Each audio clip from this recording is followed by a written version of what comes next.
Good morning, ladies and gentlemen. Welcome to another Bold Explorer Live. I'm Richard Vobes, and this is the final reading of English Journey, which we started, I can't remember exactly when, but about a month ago. And we've got a couple of pages to read, and I pre-read them. That doesn't mean to say I won't stumble over the last reading. I wanted to just make sure that I knew what it was all about. Good morning to Lisa. Nice to see you. Thank you very much for coming along. Another reading to go. And it's the 22nd of April. Good morning, Linda. Can't believe I've surfaced in time for this last one. I don't put you down, Linda, as somebody who lies in. I imagine that you were somebody who was up early like the rest of us. Graham Roffey, good morning. Philip Hammond, good morning. And Audrey, good morning to you. And I have to say, those of you who were watching the Vogue show yesterday, I can now report, I won't be touching this until tomorrow, till this evening. Cake has arrived in my box outside my front door. Dawn and John have come like Father Christmas, stealthily, in the early hours, in the wee hours of the morning, they came and they placed into my box. And I left them a couple of slices of bread, my homemade bread, and a little note. But I also left them one of my Bold Explorer cards. Is this one of them? I don't think I've left it in here. No. And they didn't take it. I don't probably didn't notice it, but hey-ho. And then John came back. I caught a glimpse of him through the window, and he put something else in the box. Now, I don't know if they're watching, but they went into Morrison's and they bought some bread flour, 60p for a kilogram of bread flour. Now, I imagine you can probably make, looking at that, probably 2, if not 3 loaves of my bread, possibly mixed with a bit of my old Oldlands milled bread. So that was rather good. Morning to Keith Taylor, to the very lovely Candice, to Mike Brack, I've said Audrey, to Sarah, good morning, and to Fiona, and to Andy Stacey, and to Judith, good morning, one and all. We've only got a few pages to go, and I shall read those in a second.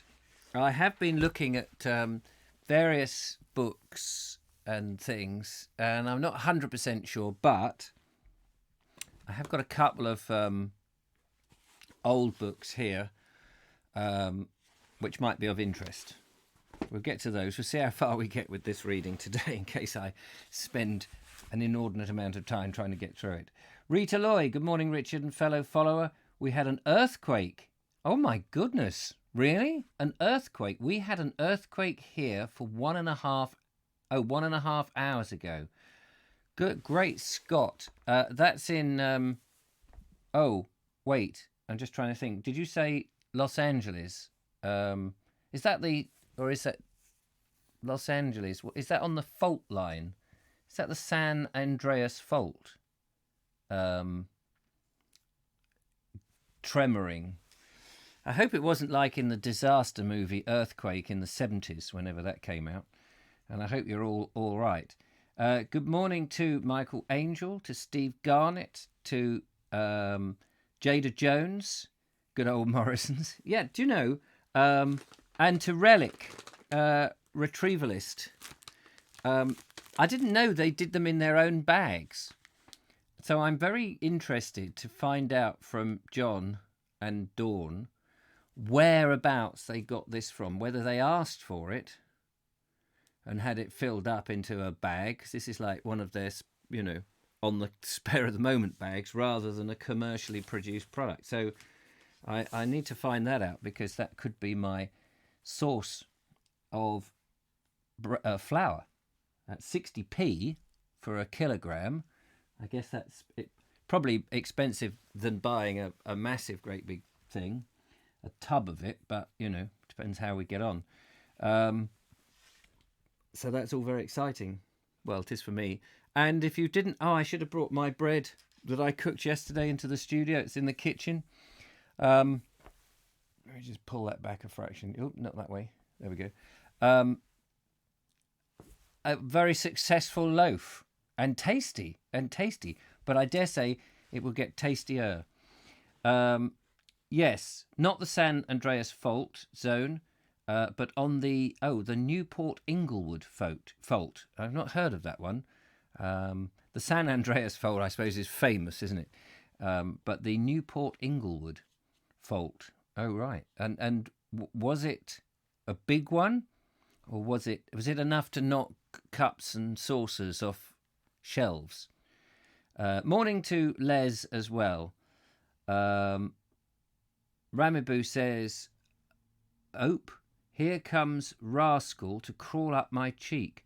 He has just heard Richard's voice. I think my cats like your voice." Oh, hello, Rascal. Hello, Rascal. How are you? Linda Kane says, "Think it's probably something they're doing at the present." Oh, for the present shortage. Piece on TV last night. A mill in Hampshire that are going full tilt to supply local shops. How interesting. I wonder if places like Oland's Mill are doing anything. We've had a bit of wind they could have got going. 3.7, I guess that's the Richter scale. Just shook enough to be felt. Oh, that's interesting. Do they...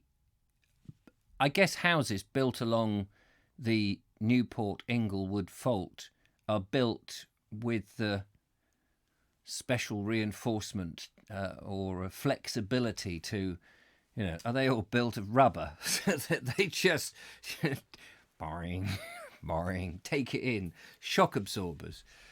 Jada Jones says, "I know of top restaurants that get their bread from Morrison." Top restaurant. Oh, right. Well, why not? Why not? I mean, the thing is, sometimes when you go into Morrison's and you see something like bread or other fresh products that have gone out of date, you'll see some people have just filled up their baskets and you think, oh, hello, they must be buying for care homes or restaurants or something like that, some sort of large thing. Instead of cash and carry, they've suddenly seen that the bread is, instead of £1.10, it's 40p. So they've bought 20 loaves or something. Or Burton Mill. Yes, that's true, Linda. Burton Mill, the water mill, yeah. I wonder if they're... because they could just keep going, couldn't they? Imagine with their great long belt. That would be pretty good. I've still got... Oh, it's in the kitchen. I think it's in the kitchen or the other room. I was just wondering where it is. I've still got a kilogram or a kilogram and a half of Burton Mill flour, which I intend to use, although that was a while ago. But I don't think it's gone off. I've not opened the packet. Ducks, says Jada Jones. Ducks? Ducks to you too, love. 8.7 is pretty good little jolt, though. 3.7. I was going to say 8.7 is a very good jolt. I think after a year of watching you, he apparently thinks he knows you now. Oh, the cat. Yes, of course. Yes, they're there because of that. You should not see many brick buildings here. Oh, I see. Are they what sort of timber buildings are they? They sort of just collapse like matchboxes. Anyway, let's get this last few pages done. Glad everybody's all right. And then we've finished this remarkable book of its time. Let's see how we go. And there might have been some confusion because I noticed in my... Where is it? In my paperback version, there is only 11 chapters. And in this version, there is 15 chapters, because we're on chapter 15, according to this book. But they are exactly the same. It's the same text, but for some reason in this book, they've split it into 15 chapters and only 11 in this paperback, which confused me because I thought, oh, maybe they've omitted a couple of chapters and have them in there. And I thought, I'll have to go and read those. But actually, I checked this morning, which is why when I put my thumbnails up, and I was saying, oh, it's only on chapter 10, and then I was saying, oh, we're on chapter 15, and I thought, yeah, there's a bit of confusion there, but actually it's not so confused. With the oats you found in your drawer, you will have to try your hand at honey oat bread. Yes, I've got to put it in a blender, you said, didn't you? Stick it in a blender. Right, here we go. Having thus decided that any praise of ourselves at this time was not decent, I immediately changed my own tune, suddenly remembering many things. I had travelled almost the length of the country and had talked to scores of people. Excuse me. True, I'd had no talk with the sort of dangerous lunatic who believes that you can bring the golden age nearer by derailing express trains and blowing up bridges, but I had listened to almost every other kind of political and social theorist. They had always talked quite freely. They never suddenly looked over their shoulders or suggested that we should whisper in a corner. I heard people say in a loud, cheerful tone that they thought Soviet Russia is a much better country than England. I had heard Jews denounce fascists, and fascists denounce Jews. I was not only met in any town, I was not met in any town by the local representatives of the secret police. All over the world, the shutters are being closed, the blue pencils are being sharpened, the gags and seals and chains and warrants for summary arrest are being brought out. Yet there is some liberty still in England. Milton could be living at this hour. A good many of my fellow authors are forever sneering at liberal democracy, have still the sense enough. Let me read that again. A good many of my fellow authors who are forever sneering at liberal democracy still have enough sense to keep within its tolerant boundaries and do not venture into those admired territories where they would soon find themselves kicked about by uniformed hooligans or shoved into a jail that knew nothing about habeas corpus. I know that things happen in England, chiefly behind the scenes. No doubt letters are opened, persons are followed, pressure is brought to bear here and there. I'm not fool enough to think that a travelling novelist has seen it all. It's a pity that we spoil a fine record by allowing a few contemptible moves of this kind to be made. We are told sometimes when one of these dirty little bits of business is being put through that at all costs we must keep our England, but the England to keep is the England to keep is the England worth keeping, the country of the free and generous temper. Even people who are supposed to know what intellectual liberty means seems to make a bad hash of applying its standards nowadays. What is protested against as a crushing tyranny in one country is tolerated as a necessity in another. Some of my friends rage against the absence of liberty in Italy and Germany, but quite overlook its absence in Russia. We English frequently do not let our imaginations travel as far as India.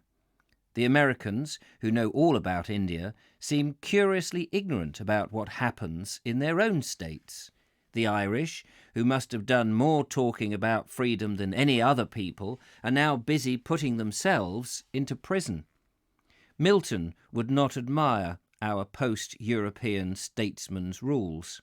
Our post-war Europe, that's post-First World War, of course. Our post-war European statesmen's rulers, for they prefer what he could not praise, that fugitive and cloistered virtue, unexercised and unbreathed, that never sallies out and sees her adversary, but slinks out of the race. There is no race now, and secret police and storm troops,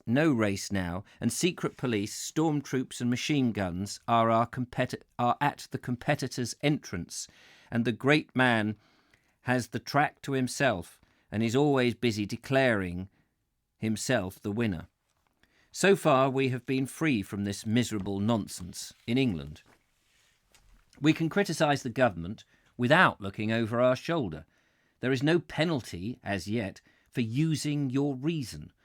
During the course of this journey, I reflected that I had seen many good fellows standing on boxes in the street corners, and nearly all of them were heartily damning the government. They were not always a pleasant spectacle, but I was glad to see them. It meant that England was still out of fashion. I think I should have been even better pleased if I had seen more people listening to them. We shall, of course, never work up the enormous excitement over comparatively small political issues that there was 50 years ago. I suspect that if there had been more popular amusements, those meetings in free trade halls and the like would not have been so densely packed. Gladstone and Dizzy had not to face the competition of Laurel and Hardy and Clapham and Dyer. I think that's how it's pronounced. A great proportion of the English electorate is probably becoming less and less politically minded. And if politically minded only meant taking a passionate interest in the House of Commons intrigue, I should not blame them. I never meet members of that House without feeling that they simply belong to a rather amusing rowdy club in Westminster. I dined at the same table with prominent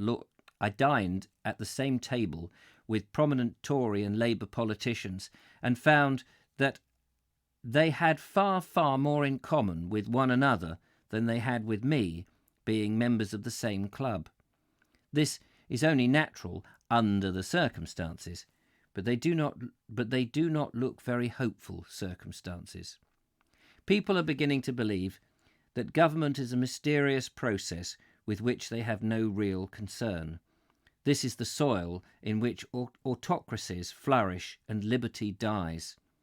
Alongside that apathetic majority, there will soon be a minority that is tired of seeing nothing vital happen, and that will adopt any cause that promises decisive action. There are signs about this already.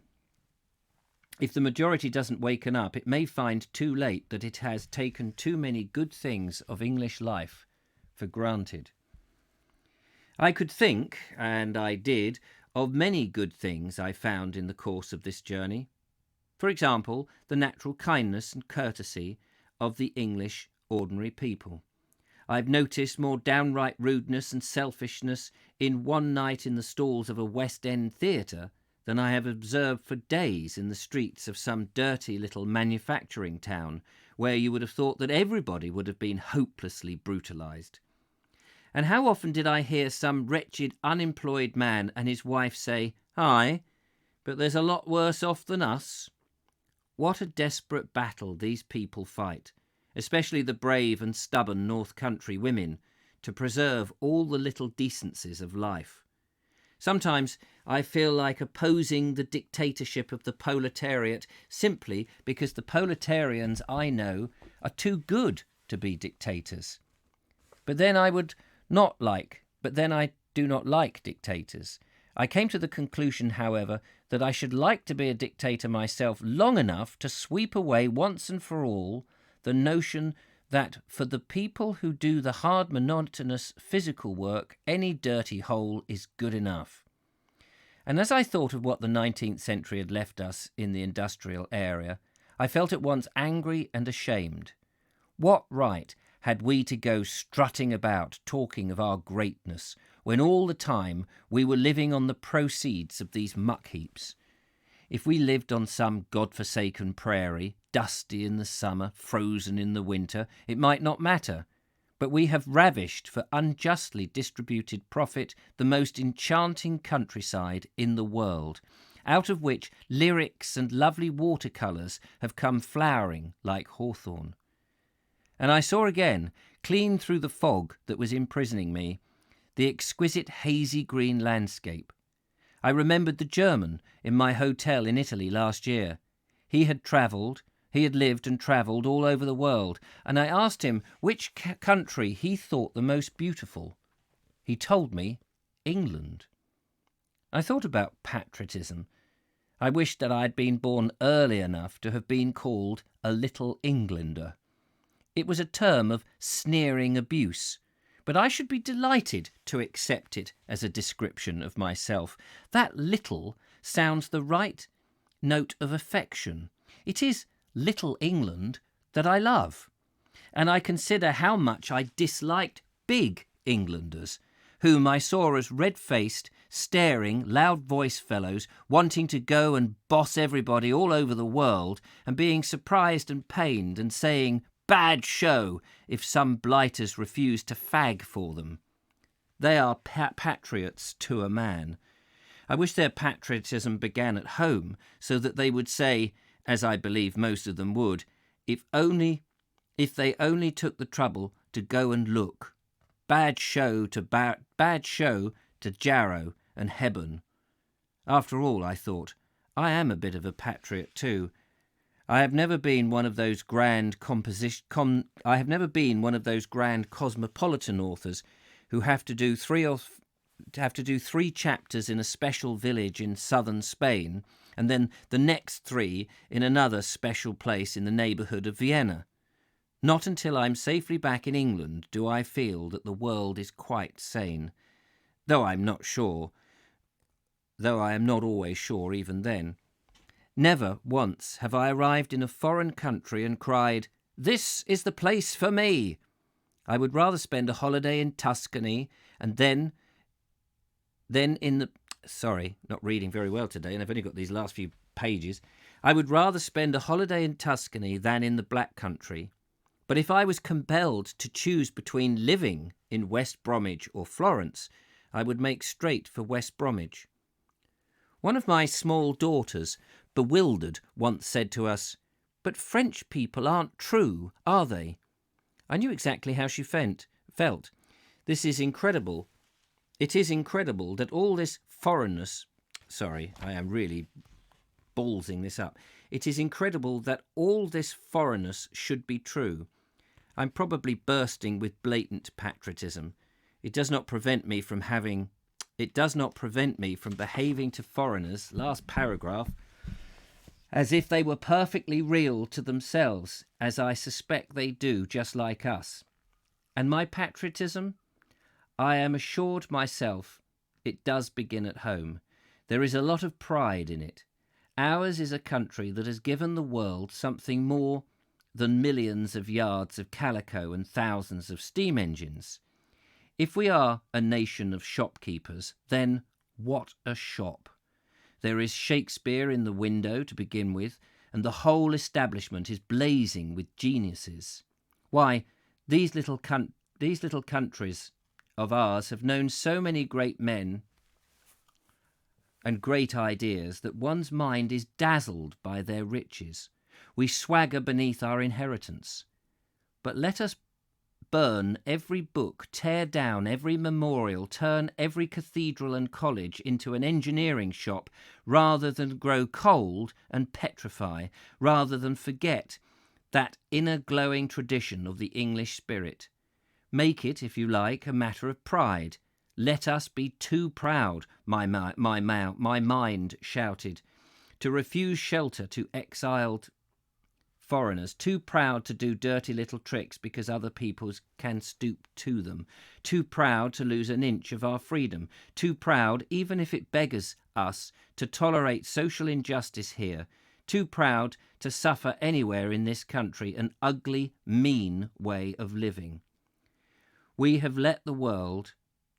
Oh my goodness, Vobes, come on. We have led the world many a time before today, on good expectations and bad ones, on piratical raids and on quests for the Hesperides. I don't know what that is. We can lead it again. We headed the procession when it took what we see now to be the wrong turning, down into the dark bog of greedy industrialism, where money and machines are of more importance than men and women. It is for us to find the way out again, into the sunshine. We may have to risk a great deal, perhaps our very existence, but rather than live on meanly and savagely, I concluded, it would be better to perish as the last of the civilized peoples. Warmed a little by my peroration, I noticed that a lamp was cutting the fog away from a charming little gate. Doors were open. The very firelight was familiar. I was home.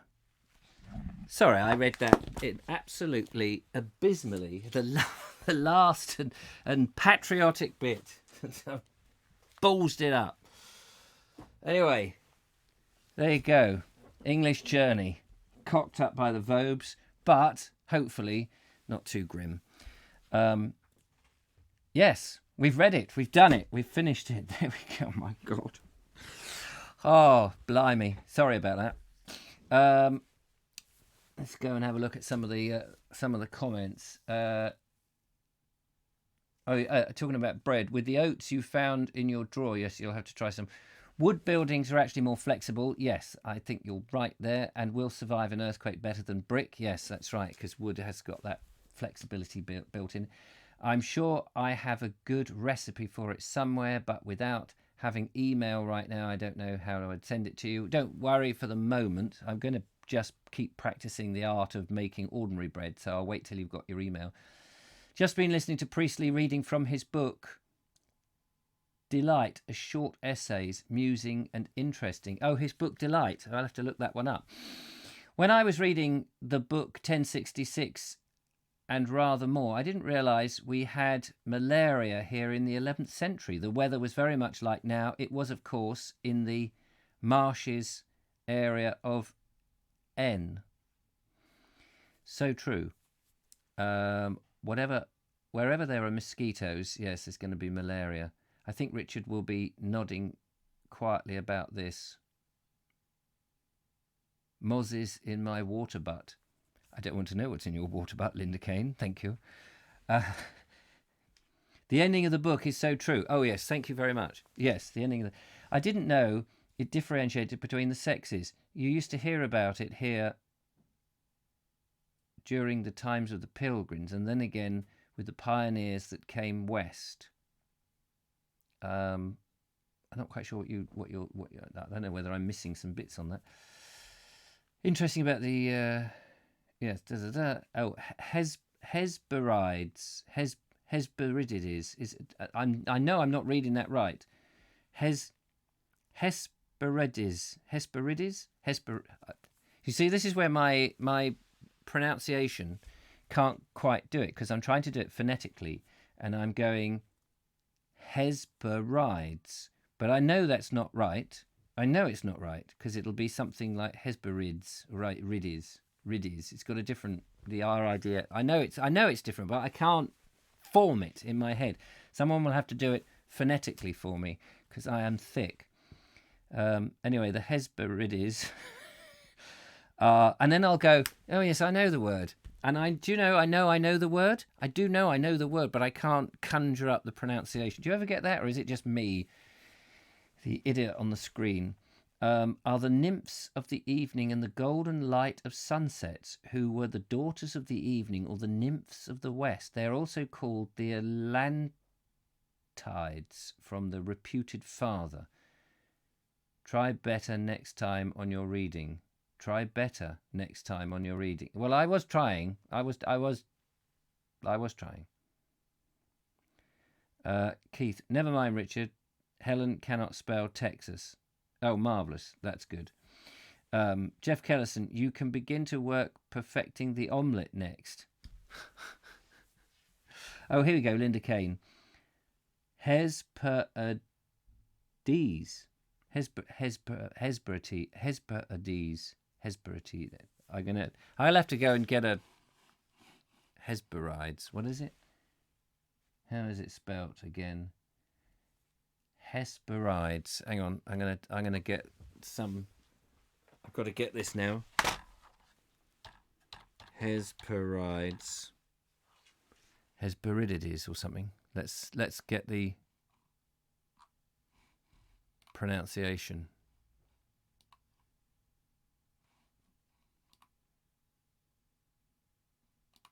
Come on.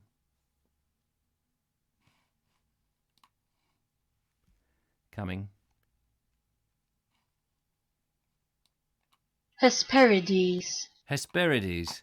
Is that what you said? Hesperides. Hesperides. Yeah, thank you. Got it now. Hesperides. See, once you've got it, Hesperides. It's not like, doesn't sound like Hesperides at all, does it? Hesperides. I knew it. It was. I don't know why I'm going on it. Really enjoyed the book. You're going to have difficulty following that one up.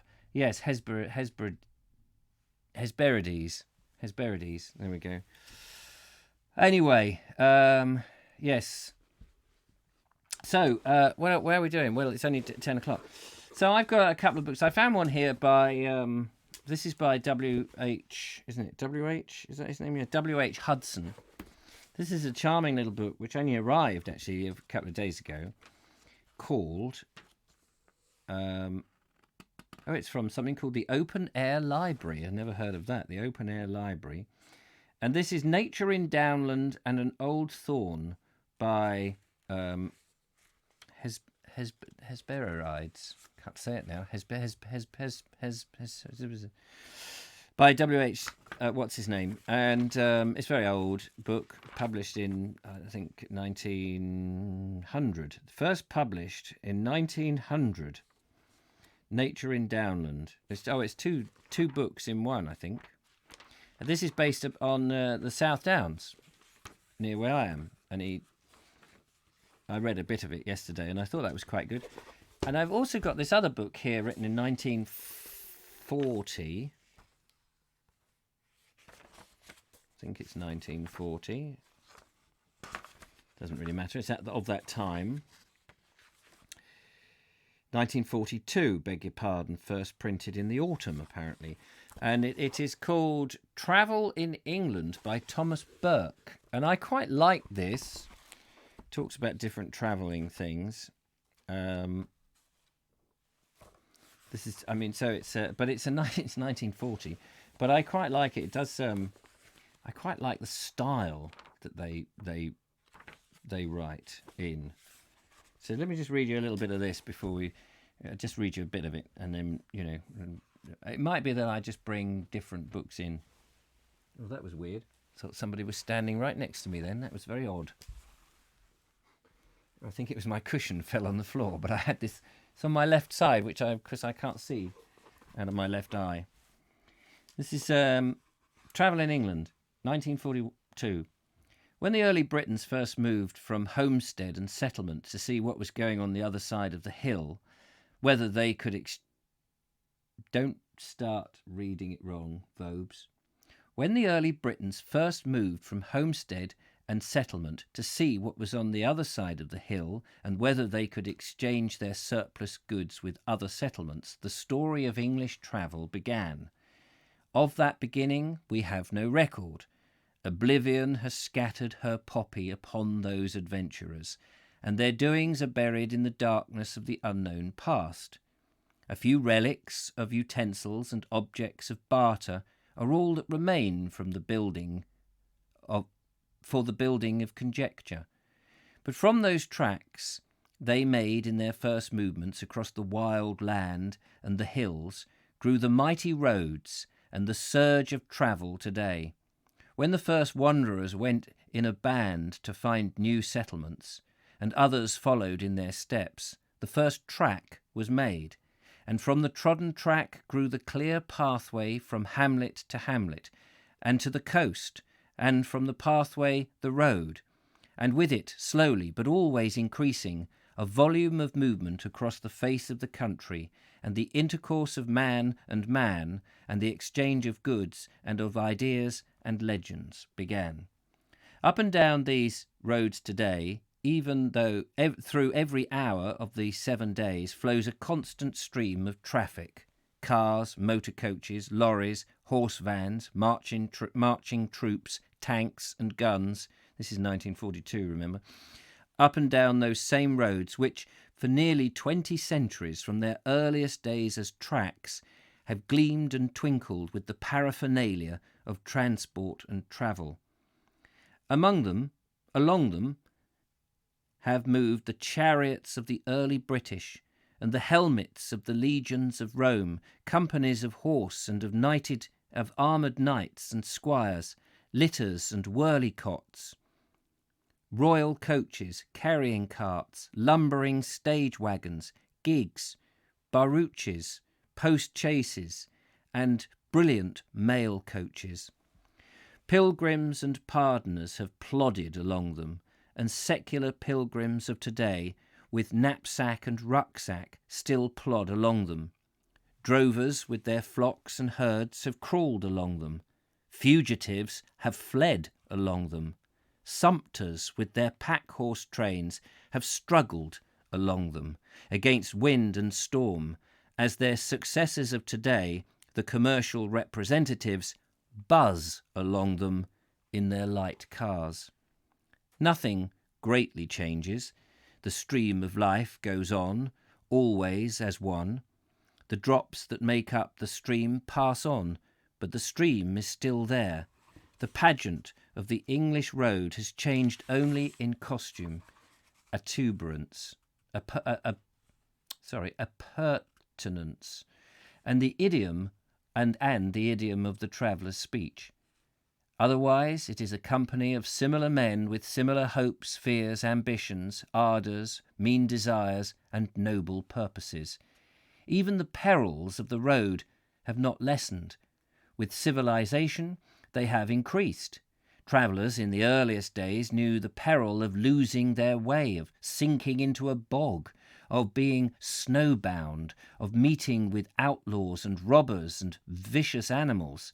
They knew the peril of flooded roads, broken bridges, and treacherous guides. But in our own time, greater numbers of people meet death on the road than ever met it in the days of the unkept roads and lawlessness, not only because more people travel, but because our perfected roads are thronged with things more deadly than wild animals or starving, bloodthirsty outlaws.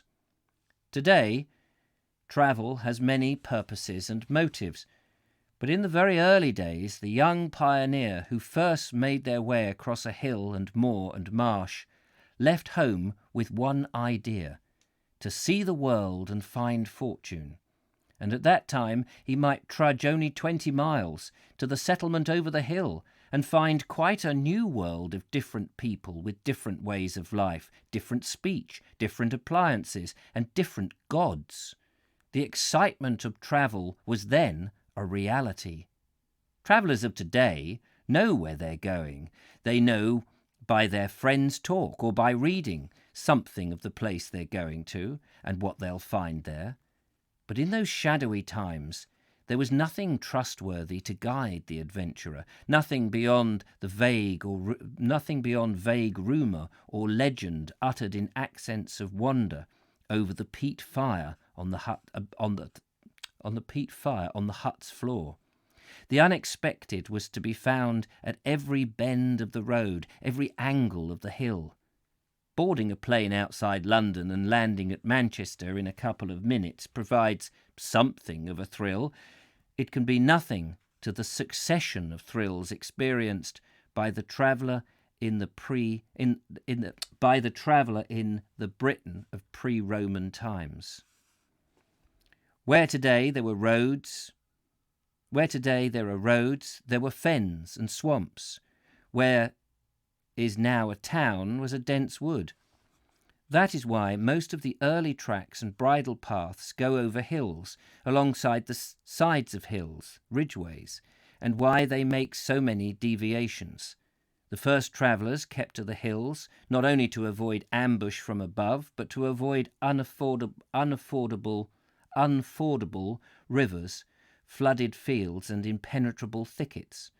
The winding tracks of the roads of England were first trodden out in the day when all land was common, and when travellers, coming to a patch of swamp, struck a way round it. The journeys of most of those pioneers were pedestrian, since the foot of man could often go not only where primitive cart could not go, but even where horse and mule could not go. When the Romans made their roads across and along the face of the country, they developed many of them from those early British tracks, but as far as possible they avoided mountains. They sought the straightest way between 2 points, and where the track went over a mountain or was cut on its side, they mostly avoided it by a series of straight diagonal diversions or cut through it. The chief of their roads were those known in later years as the Icknield Way, Gloucester to Norfolk, the Watling Street, Dover to Chester, the Fosse Way, Exeter to Lincoln, the Ermine Street, London to Lincoln and York, and Aikman Street, London to Bath. Most of these ways already existed, and when the Romans remade them, mainly as military roads, they remade them with such skill that sections of them are in use to this day. No such roads were to be made in England again. No such roads were to be made in England again until the appearance in the 19th century of Thomas Telford and John Macadam. The Romans made their roads with several layers of material so that they could bear any burden of traffic. The surface of most of them was stone paving, and some of them were grooved to give extra speed to chariots and wagons. At intervals along each road they set millaria,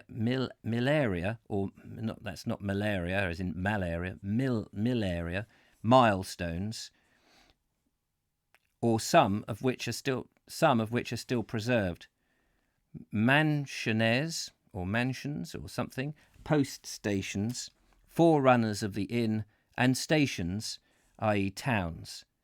Under other names, many of those stations are now the populous towns of today.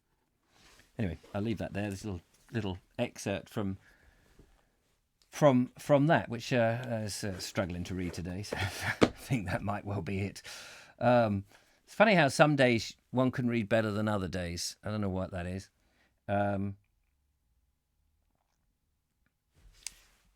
Let's see what people are right. I didn't know it differentiated between this. Oh, right, okay. Hesper. I can't say it now. Hesperides, whatever it was. The nymphs of... Yes, I read that, didn't I? I read all that. I'm 20 years away from 100 subs, says Terrier. Well done. Really enjoyed the book. Yes, difficult for you. Yes, we're missing Julia again this morning. She's probably having a lie-in. I think sometimes little Joe keeps her awake in the night, and in the morning she sort of flakes over. And I guess not having to get Elijah to school, it's motivation to get up. And when you're just stuck at home, I've got motivation enough because I've got all my work that I do, but it must be tricky. Priestley's Ghost, yeah, probably. It's Kevin, he's behind you. I have a lovely book published in 1900, Arthur Beckett's The Spirit of the Downs. One moment, please. Have I got The Spirit of the Downs? Just looking.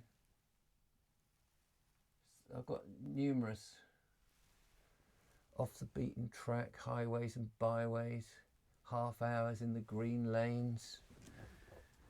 There's some up there as well. This is W.H. Hudson, isn't it? Hudson. I'm not too familiar with him, I have to say. I've got his Shepherd's Life. Thistledown. His description of Thistledown is just very elegant. He does then sort of go a bit, starts talking about weird things, and because they spend forever. But I'm not going to try and read it today because I can see my reading is a bit crap. But hey ho. He's Perides. Oh, he's Perides. That's right. Thank you. I wish they just, would write things in phonetically. It would be so much easier than trying to sort of, interpret things that have like RIDES on the end of it that you normally would read as rides, and then you've got to change the whole bloody pronunciation of rides into, something different. Anyway, I think I'm going to leave it there because I'm not bettering myself at all. So thank you so much. How exciting, though, to have got through English Journey, a fascinating book and a snapshot, as we've said many times, on the 1930s, a quite depressing time to be around. And of course, I was hearing people discussing what would happen if this lockdown goes on any longer, and people losing their jobs, that we could end up into a worse situation if we can't get the world back into work quickly than the last recession of 2008, and that we could get into a state where we're back in the 1930s of 90 years ago. And if it was anything like that, it would be grim. But I can't see that it could be as... There may well be people unemployed, but at least they're not living in the grimy, mean, dirty slums that he described, hopefully. I'm going to miss it, old JB. Never mind. Like to no one or other place. He was a curmudgeon, but I kind of grew to like him. Excellent. Maybe just short passages from several books, not just one book, says Linda Kane. Yeah, that's kind of what I'm thinking at the moment, unless I can find a book that is as engaging. The language has got to be engaging, and actually I quite like a bit of humour in there, would be nice. So I'll have to think about that. I've got today to come up with... But yeah, so there's plenty of material, and it's what I can get hold of, or what I've got on my shelves, really. Anyway, I better let you get on. I've got a video in the bag that I need to edit. I'm probably not going to go out today. I might do a little walk down to the seafront or something, but not video it. I'm going to have a bit of time off today. But I will have a video in the morning, because I filmed it a while ago and it just still needs editing. So, but if that doesn't work, then I'll have to go and make something. Philip Hammond, thanks, Richard. Excellent book you chose. See you tonight. Yes, see you tonight. Take care, one and all. I will catch up with you later on. Thanks very much for watching, and thanks for keeping me amused. Mark Donny McLeod. Darn, I'm too late. Oh, Mark. I've got more. I have got bread flour, white bread flour, apparently. So this must be strong flour. It's bloody heavy. 1 kilogram of that, delivered by a chap called John and Dawn, who have left cake. I will return their little plastic thing when I've eaten the cake. Well, I'll put it in my box and they can pick it up. I'll do all. Anyway, yes, his description of folk, though travelling, was certainly humorous. Well, that's what we want, a bit of humour. We want a bit of humour. I'm not sure I've got very many humorous books. I do have a fairly humorous one, but then they're too up to date. That's the trouble. Anyway, I will catch up with you later on. Thank you so much for tuning in, and I will see you anon. Take care. Fandabidozi. Bye-bye for now. Bye-bye.